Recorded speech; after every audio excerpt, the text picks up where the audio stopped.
اعوذ باللہ من الشیطان الرجیم بسم اللہ الرحمن الرحیم۔ ناظرین کرام، السلام علیکم ورحمۃ اللہ وبرکاتہ۔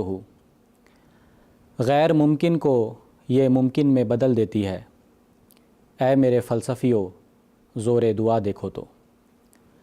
بیت الدعا کی تعمیر کی تاریخ اور اس کے مقاصد کے حوالے سے ایک ڈسکشن پروگرام لے کر ہم آپ کی خدمت میں حاضر ہیں۔ آج کے اس پروگرام میں خاکسار کے ساتھ علماء کرام کا جو پینل یہاں موجود ہے ان کا تعارف کروا دیتا ہوں۔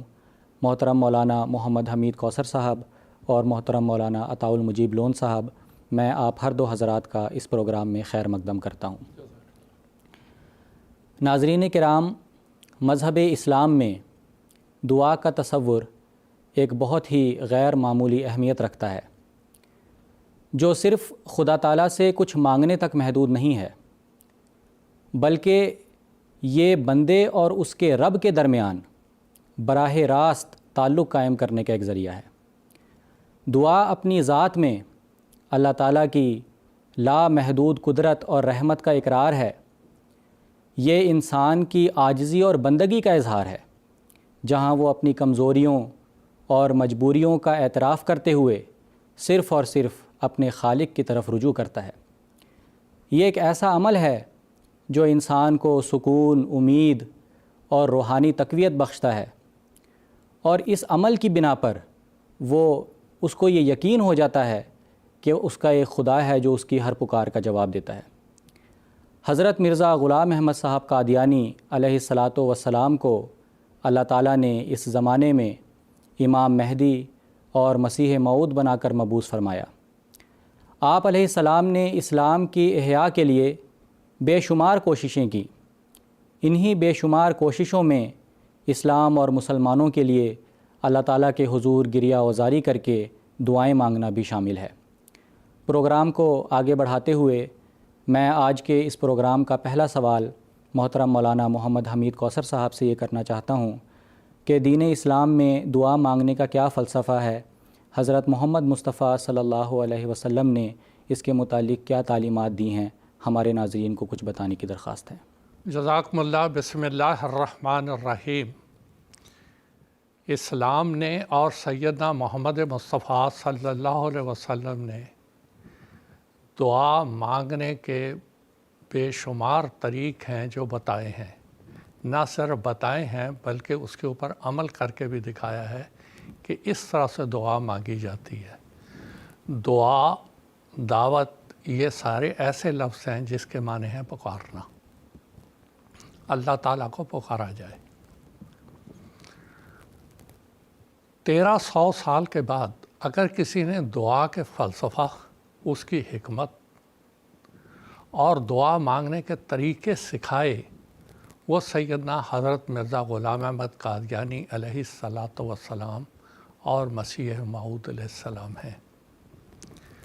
رسول کریم صلی اللہ علیہ وسلم نے بڑی تفصیل سے بتایا، اور اس کے بعد اس زمانے میں حضرت مرزا غلام احمد مسیح موعود علیہ الصلاۃ والسلام نے ہم کو سمجھایا دعا کیوں مانگی جاتی ہے اور اس کے مانگنے کے طریقے کیا ہیں۔ حضرت مسیح موعود علیہ السلام فرماتے ہیں، انسان کو مخاطب کرتے ہوئے، مستقل رہنا ہے لازم اے بشر تجھ کو صدا، رنج و غم، یاس و الم، فکر و بلا کے سامنے۔ اے انسان، جب تک تو انسان ہے تجھے یہ مشکلات نہیں چھوڑیں گی، رنج، غم، یاس، الم، فکر، بلا، یہ تیرا پیچھا نہیں چھوڑیں گی۔ جب تک یہ بشریت تیرے ساتھ ہے، یہ سارے تقاضے تیرے ساتھ لگے ہوئے ہیں، تو ان سے نجات نہیں پا سکتا۔ اب نجات کا طریقہ کیا بتاتے ہیں؟ بارگاہ ایزدی سے تو نہ یوں مایوس ہو، مشکلیں کیا چیز ہیں مشکل کشا کے سامنے۔ ان سے تیرا پیچھا نہیں چھوٹنے والا، لیکن بارگاہ ایزدی، اللہ تعالیٰ کی درگاہ سے تو مایوس نہیں ہونا۔ بارگاہ ایزدی سے تو نہ یوں مایوس ہو، مشکلیں کیا چیز ہیں مشکل کشا کے سامنے۔ مشکل کشا اللہ تعالیٰ کی ذات، مشکل کشا کے سامنے یہ مشکلیں کوئی حیثیت ہی نہیں رکھتی. تجھے دعا مانگنے کا سلیقہ آنا چاہیے, دعا مانگنے کا طریقہ آنا چاہیے. ادعونی استجب لکم, دعا کرو اور دعا مانگنے کا طریقہ سیکھو اور اس کے بعد اس سے مانگو تو تمہاری یہ تمام مشکلات دور ہوتی چلی جائیں گی. اگر دنیاوی طور پہ تم سوچو گے کہ ان مشکلات سے ہم نجات حاصل کر سکیں, یہ کبھی نہیں ہو سکتا, یہ ہمیشہ مصیبت میں پڑے رہو گے. پھر حضرت مسیح موعود علیہ السلام فرماتے ہیں کہ انسان بحیثیت انسان اپنے بچپن سے لے کے موت تک وہ محتاج ہے, اس کی زندگی محتاجی کی ہے اور اس کی محتاجی کوئی دور نہیں کر سکتا, اور اس کے لیے پھر تجھے اللہ تعالیٰ کے دربار میں جانا ہے. آپ فرماتے ہیں حاجتیں پوری کریں گے کیا تیری عاجز بشر, کر بیاں سب حاجتیں حاجت روا کے سامنے. او محتاج انسان, او مضطر اور مجبور انسان, تو ادھر ادھر جو دھکے کھا رہا ہے کچھ فائدہ نہیں ہے اس کا. وہ انسان جس سے تو مانگنے جا رہا ہے, چاہے وہ بادشاہ ہی ہے, چاہے وہ کتنا ہی دولت مند اور صاحب اقتدار ہے, وہ خود عاجز ہے, وہ خود ایک انسان ہے. اس کی صلاحیتیں, طاقتیں, استعدادات ساری محدود ہیں. کیا پوری کرے گی تیری استعداد؟ حاجتیں پوری کریں گے کیا تیری عاجز بشر, کر بیاں سب حاجتیں, اپنی ساری حاجتیں اللہ تعالیٰ کے دربار میں پیش کر. حاجت روا, تیری حاجتوں کو دور کرنے والی وہی ذات ہے. وہ تیری ان حاجتوں کو بھی پورا کرے گا جس کا تجھے علم ہی نہیں. مثال کے طور پہ سورہ فاتحہ میں اللہ تعالیٰ نے سکھایا الرحمن, کہ وہ تیری ان ضرورتوں کو بھی پورا کرے گا جس کا خود تجھ کو پتہ نہیں ہے, اور تجھے وہ چیزیں اور وہ حاجتیں نہیں دے گا جو تیرے لیے نقصان کا باعث ہیں, کیونکہ وہ رحمان ہے. اور رحمان تیرے سے زیادہ تیرے وجود کو جانتا ہے کہ اسے اس وقت کس چیز کی ضرورت ہے, وہ تجھے دیتا چلا جائے گا. مگر اللہ تعالیٰ نے ایک حکمت رکھی ہوئی ہے. جیسے بچہ, والدہ اس کو اس وقت تک دودھ نہیں پلاتی جب تک بچہ روتا نہیں. وہ رونا بچے کے ماں کی چھاتیوں میں وہ دودھ اتارتا ہے. یہ ایک شرط رکھی ہوئی ہے. حضرت مسیح موعود علیہ السلام نے اس مثال کو بار بار بیان کیا ہے, بچے کی اور ماں کی مثال دے کے سمجھا ہے. اس سے بہتر مثال کوئی اور ہو نہیں سکتی. سمجھانے کے لیے اس سے بہتر مثال کوئی بھی نہیں ہے. اور جس وقت ایک انسان چیختا, چلاتا, الہا اور تضرع سے مانگتا ہے, اللہ تعالیٰ ماں سے زیادہ شفیق ہے. وہ اس کو دیتا ہے جس کی اس کو ضرورت ہے, اور ماں ہی کی طرح وہ چیز بچے کو نہیں دیتی ہے جو اس کے لیے ضرر رساں اور نقصان دہ ہے. اسی طرح خدا تعالیٰ, اللہ تعالیٰ جب ایک انسان مانگتا ہے تو اس کو وہ دیتا ہے جس کی اس کو حاجت اور ضرورت ہے, اور جو اس کے لیے نقصان دہ ہے وہ اس کو نہیں دیتا ہے. اور اس کی حضرت مسیح موعود علیہ السلام بڑی پیاری مثال دیتے ہیں. آپ فرماتے ہیں کہ ماں بچے کی ہر ضرورت کو پورا کرتی ہے, مگر بعض ضرورتیں وہ دیکھتی ہے یہ اس کے لیے نقصان دہ ہیں, وہ اس کی ضرورت کو پورا نہیں کرتی. اور حضور علیہ السلام نے اس کی مثال دی ہے کہ پرانے زمانے میں لکڑیاں جلا کے مائیں کھانا پکاتی تھیں, اور ان لکڑیوں سے کوئلے انگارہ بن جاتے تھے, اور وہ بڑے دہکتے ہوئے وہ انگارے بڑے اچھے لگتے تھے. بچہ دوڑتا تھا کہ کھلونا سمجھ کے اس انگارے کو پکڑے, مگر ماں جلدی سے آ کے پکڑ لیتی تھی اور کہتی تھی کہ نہیں, یہ انگارہ تجھ کو نہیں دینا, یہ تجھے نقصان پہنچا دے گا. اور بچہ ماں کو نوچتا تھا کہ یہ مجھے یہ کھلونے سے کھیلنے کیوں نہیں دیتی, لیکن ماں کو پتہ تھا کہ یہ کھلونا اس کو نقصان پہنچا دے گا۔ اور اسی طرح حضور اور مثال دے کے بتاتے ہیں کہ جیسے مثال کے طور پہ ماں ایک بیمار بچے کو کڑوی دوا پلاتی ہے، اس لیے پلاتی ہے تاکہ اس کو شفا ہو، اسی طرح اللہ تعالیٰ کی ذات وہ ایک انسان کو ابتلا میں ڈالتی ہے، مشکلات میں ڈالتی ہے، اس کی بعض خفیہ بیماریوں سے اس کو نجات دلوانے کے لیے۔ اب اس پہ بچہ ماں کو نوچتا بھی ہے، مارتا بھی ہے کہ مجھے کڑوی دوا پلاتی ہے۔ وہی مثال حضرت مسیح صاحب دیتے ہیں کہ ماں سے زیادہ شفیق تمہارا خدا ہے، تمہارا اللہ ہے، تمہارا رب العالمین ہے، تم اس کے سامنے جھکو۔ تو یہ شعر حضرت مسیح السلام کا دعا کے فلسفے کو بیان کرتا ہے کہ حاجتیں پوری کریں گے کیا تیری عاجز بشر، کر بیاں سب حاجتیں حاجت روا کے سامنے۔ جزاکم اللہ۔ اب اس پروگرام کو آگے بڑھاتے ہوئے میں اگلا سوال محترم مولانا عطاء المجیب لون صاحب سے یہ پوچھنا چاہتا ہوں کہ حضرت اقدس مسیح موعود علیہ الصلاۃ والسلام کے زمانے میں لوگوں نے دعا کو پس پشت ڈال دیا تھا، اور بعض علماء تو یہ بھی کہنے لگ گئے تھے کہ اب اللہ تعالیٰ جو ہے وہ دعائیں قبول نہیں کرتا۔ تو اس تعلق سے حضرت مسیح موعود علیہ الصلاۃ والسلام نے کیا تعلیم فرمائی ہے، اس کے تعلق سے ہمارے ناظرین کو کچھ بتانے کی درخواست ہے۔ جی جزاکم اللہ۔ بسم اللہ الرحمن الرحیم۔ دعا کے بارے میں اللہ تعالیٰ نے قرآن مجید میں بڑا ہی واضح رنگ میں فرمایا ہے، قُلْ مَا يَعْبَأُ بِكُمْ رَبِّي لَوْلَا دُعَاؤُكُمْ، کہ اللہ تعالیٰ کو تمہاری کیا پرواہ ہے اگر تم دعا نہیں کرتے، اس کو پکارتے نہیں، اس کو بلاتے نہیں، اس کے سامنے گڑ گڑاتے نہیں، دعائیں نہیں کرتے، تو وہ تمہاری کیا پرواہ کرے گا۔ حضرت نبی اکرم صلی اللہ علیہ وسلم نے بھی دعا کے بارے میں فرمایا کہ الدعاء مخ العبادت، جتنی عبادتیں ہم کرتے ہیں ان کا مغز جو ہے وہ دراصل دعا ہے۔ دعا کے بغیر ہماری جتنی بھی عبادتیں ہیں ان کی کوئی حقیقت ہی نہیں۔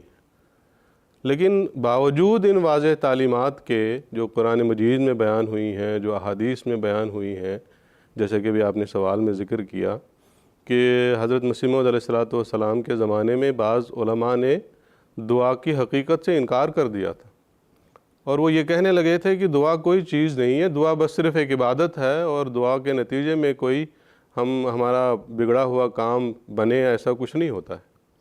خصوصاً اس زمانے کے بڑے مشہور اسکالر تھے، عالم دین تھے، سر سید احمد خان صاحب۔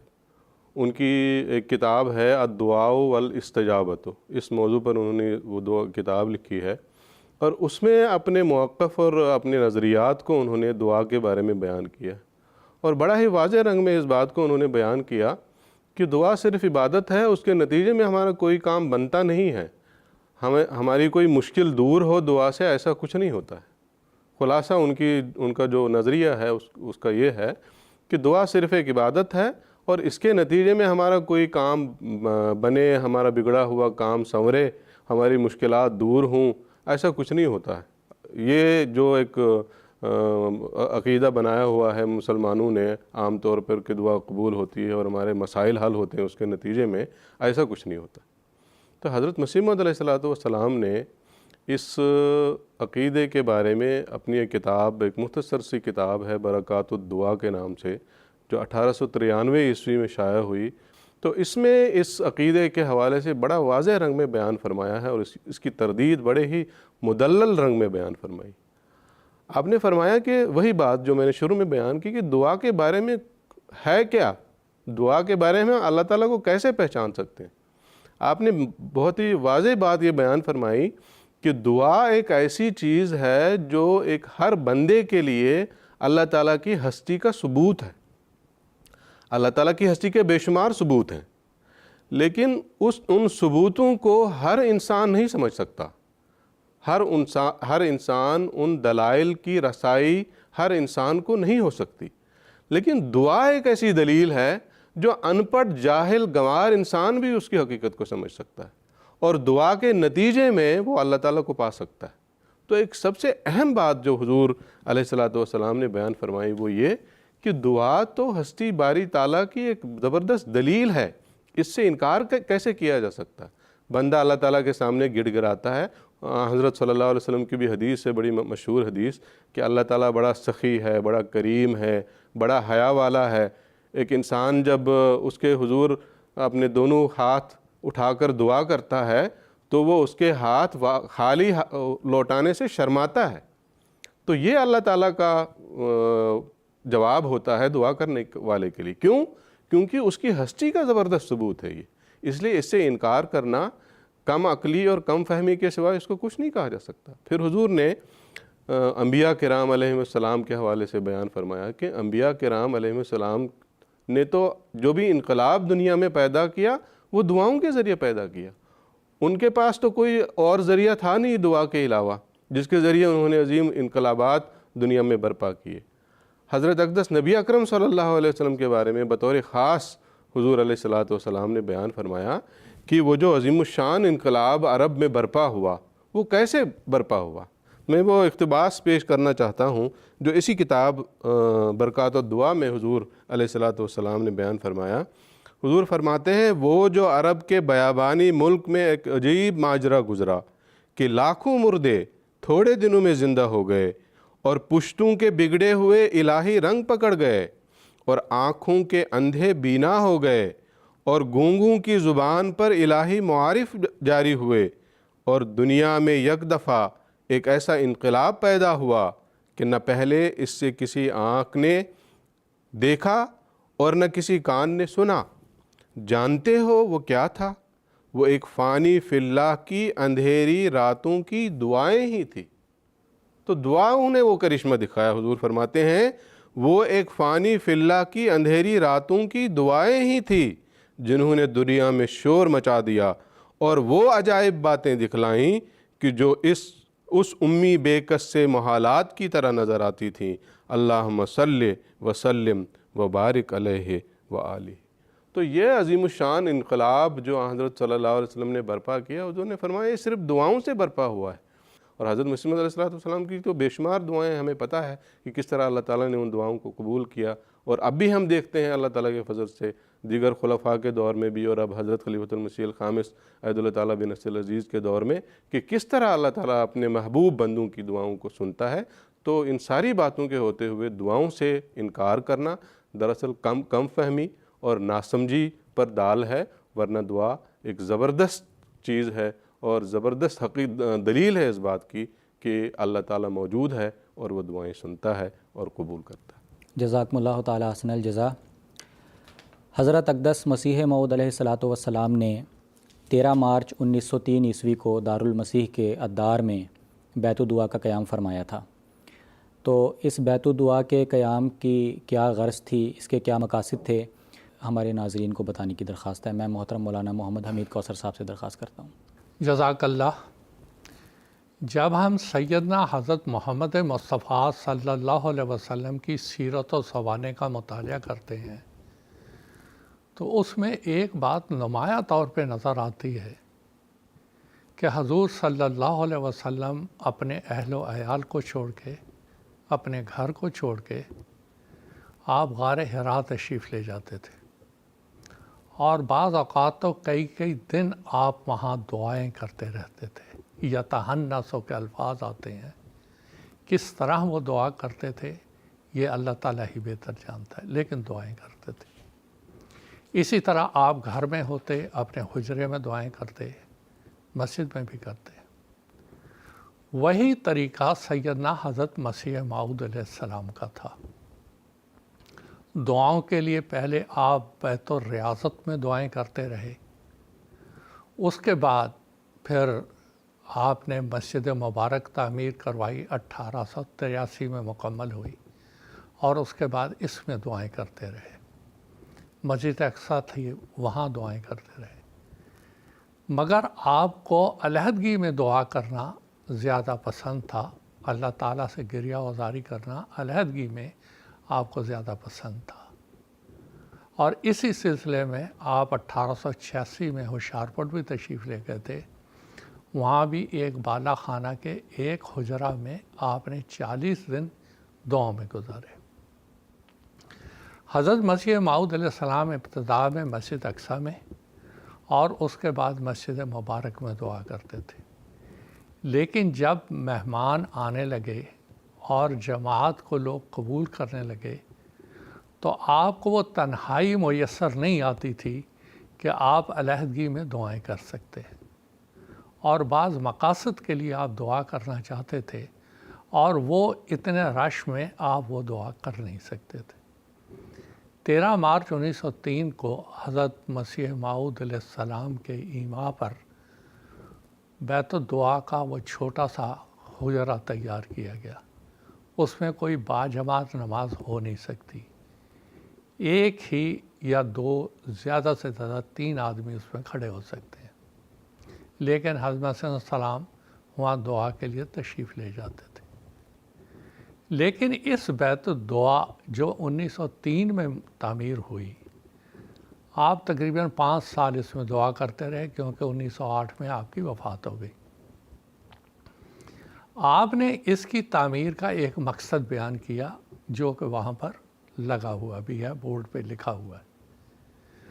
آپ فرماتے ہیں کہ اس زمانے میں اللہ تعالیٰ نے مجھے اسلام کی نصرت اور اس کی تائید کے لیے بھیجا ہے، اور اللہ تعالیٰ نے تلوار کے ذریعہ سے کوئی جہاد کرنا وہ ممنوع قرار دیا ہے۔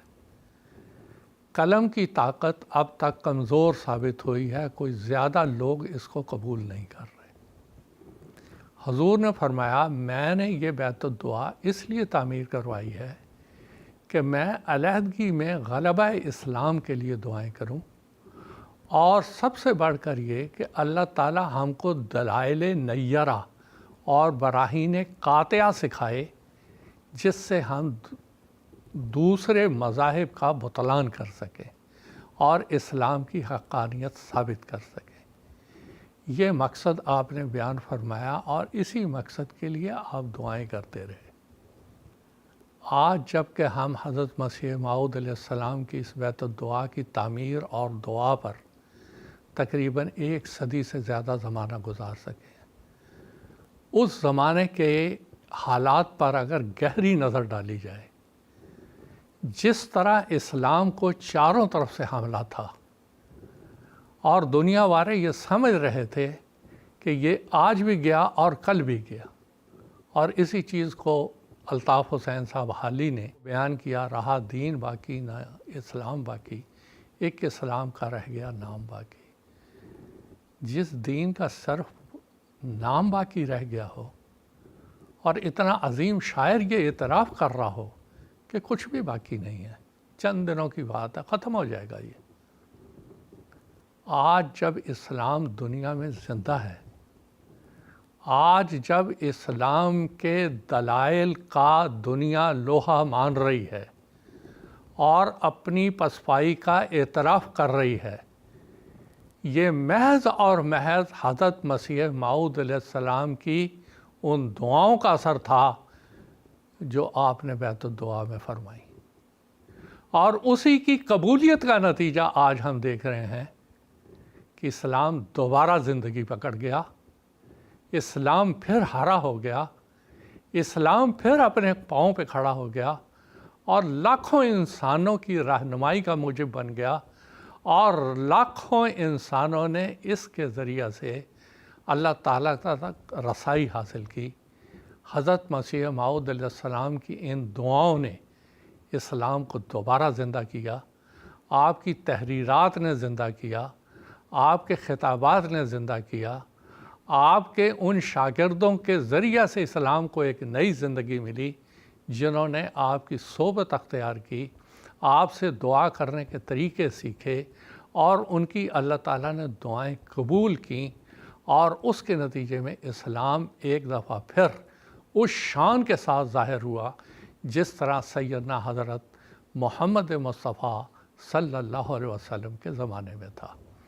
یہاں ایک درخواست جو کی جانی چاہیے ضروری طور پر، کہ آج کل بہت سے ہمارے بھائی بہن بیت الدعا میں دعا کے لیے جاتے ہیں، لیکن سب سے بڑی بات جو وہاں دعا کرنے کی ہے، جو دعا کرنی ہے اس بیت الدعا چھوٹے سے حجرے میں جہاں حضرت مسیح موعود علیہ السلام سجدہ ریز ہوئے، جو دعا کرنی ہے سب سے پہلے وہ دعا کرنی ہے جو مسیح السلام دعا کیا کرتے تھے، غلبہ اسلام کے لیے اور اسلام کی صداقت کو روز بروز نمایاں کر کے دنیا کے سامنے پیش کرنے کے لیے، دلائل سکھانے کے لیے دعا کرنا، اور یہ دعا کرنا، بار بار یہ دعا کرنا کہ اے اللہ تیرے مسیح پاک اور اس کے بعد خلفائے کرام نے اور اصحاب کرام نے جو دعائیں یہاں غلبہ اسلام کے لیے کیں، ربنا تو ان کو قبول کر، ہمارے خدا تو ان کو قبول کر اور اسلام کو اس کی ترقیات میں روز بروز اضافہ کرتا چلا جا۔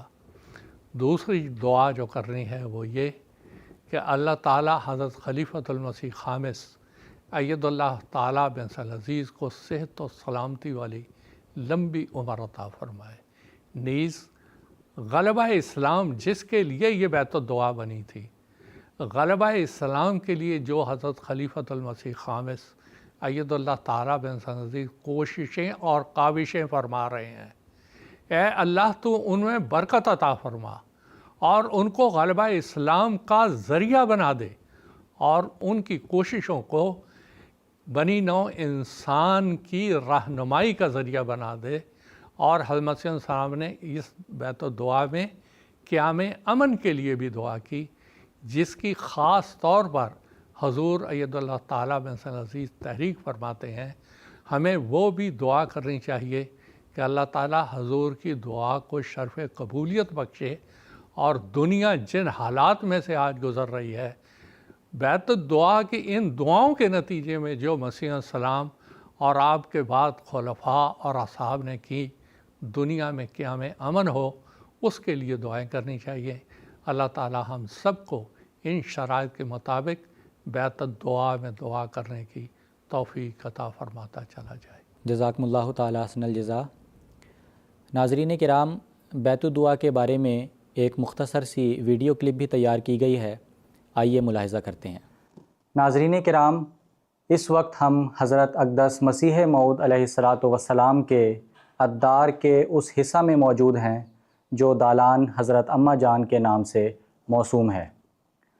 اس دالان کی مغربی جانب یہ وہ کمرہ ہے جسے حضرت اقدس مسیح موعود علیہ السلام نے خالصتاً دعا کی غرض سے اپنی وفات سے کم و بیش 5 سال 2.5 ماہ قبل تعمیر کروایا تھا۔ اس کمرے کی بنیاد حضرت اقدس مسیح موعود علیہ السلام نے 13 مارچ 1903 عیسوی کو جمعے کی نماز کے بعد رکھی، اور اس کا نام مسجد البیت اور بیت الدعا تجویز فرمایا، اور اسے خالصتاً دعا کے لیے تعمیر کروایا گیا تھا۔ اس کمرے کی لمبائی 6 فٹ 16 انچ اور اس کی چوڑائی 4 فٹ ہے۔ دالان حضرت اماں جان سے بیت الدعا کی طرف جانے کے لیے اس چھوٹی سی سیڑھی پر چڑھ کر بیت الدعا کے اندر جایا جاتا ہے۔ سال بھر افراد جماعت بیت الدعا میں دعا کرنے کی غرض سے قادیان تشریف لاتے رہتے ہیں۔ اسی طرح جلسہ سالانہ اور اجتماعات کے ایام میں بھی لوگ کثرت سے قادیان تشریف لاتے ہیں اور بیت الدعا میں دعا کرنے کی غرض سے لمبی لمبی قطاروں میں انتظار کرتے ہیں۔ ناظرین، یہ حجرہ اپنی اصل شکل میں محفوظ ہے۔ اب اس پروگرام کا اگلا سوال میں محترم مولانا عطاء المجیب لون صاحب سے یہ پوچھنا چاہتا ہوں کہ آج کے دور کے تقاضوں کے حساب سے دعائیں کرنے کا کیا طریق ہے؟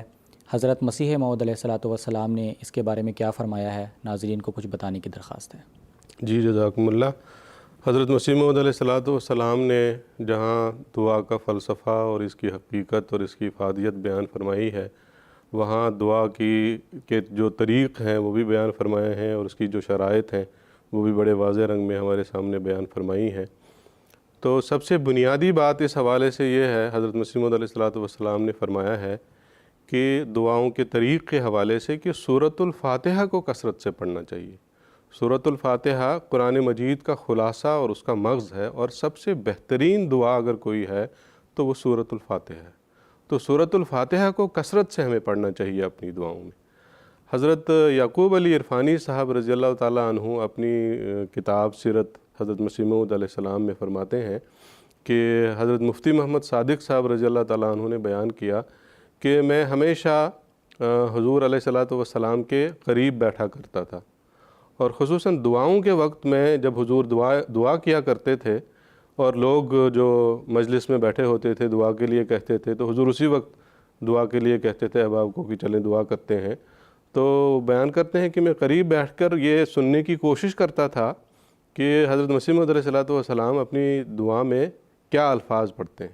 تو بیان کرتے ہیں کہ ہمیشہ جب بھی مجھے یہ موقع ملا قریب بیٹھ کر سننے کا تو میں نے ہمیشہ یہ بات کو دیکھا کہ حضرت مسیح موعود علیہ الصلوۃ والسلام سورۃ الفاتحہ سے دعا کا آغاز کرتے ہیں۔ تو یہ ایک بنیادی بات ہے، جو بھی ہم دعا کریں سورۃ الفاتحہ سے دعا کا آغاز ہونا چاہیے، سب سے پہلے ہمیں سورۃ الفاتحہ پڑھنی چاہیے۔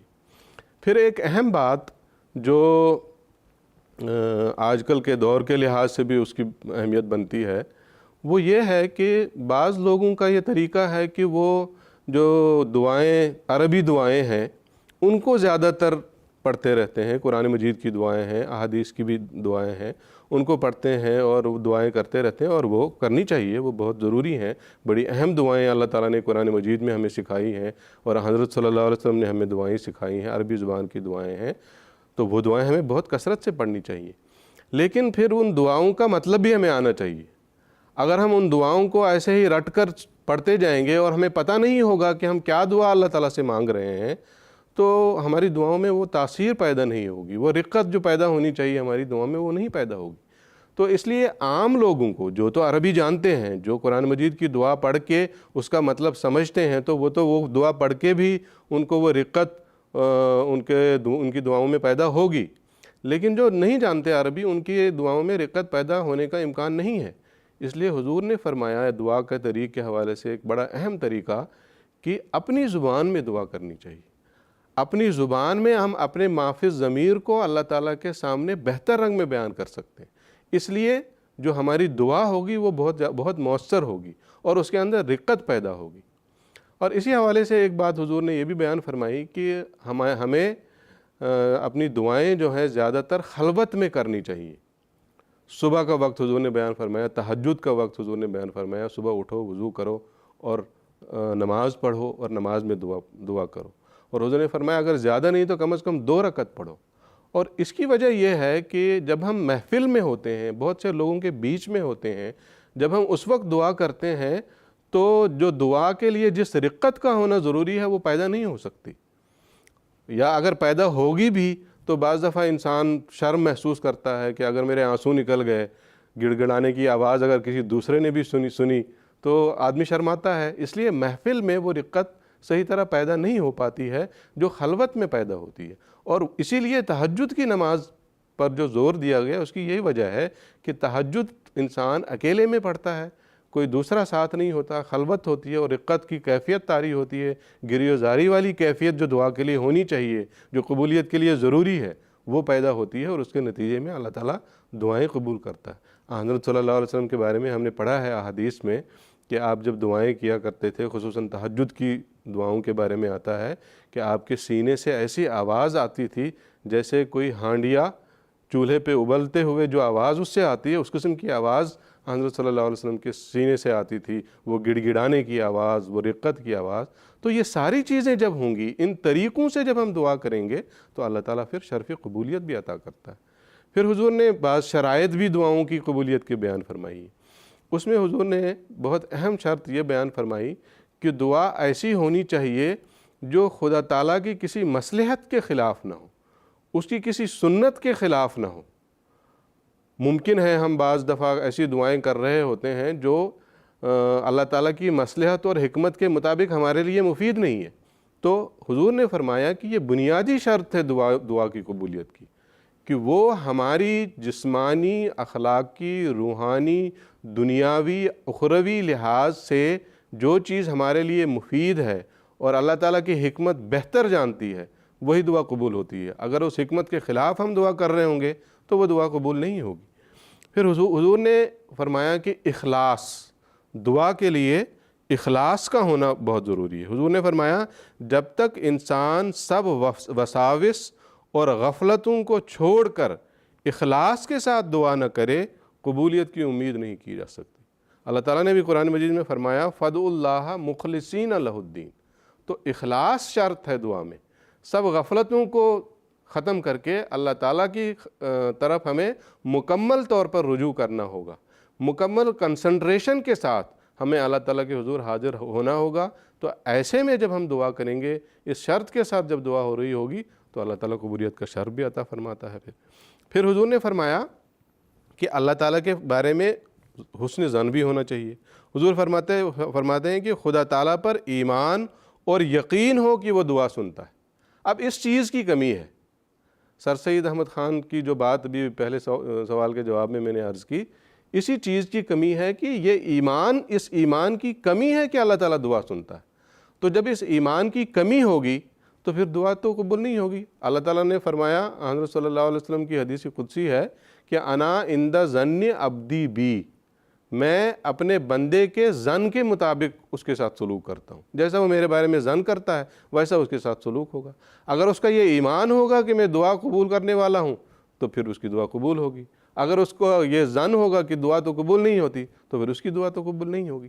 تو یہ ظن اور یہ ایمان جو ہے، حسن ظن اللہ تعالیٰ کے بارے میں، اس کا کامل ہونا بہت ضروری ہے۔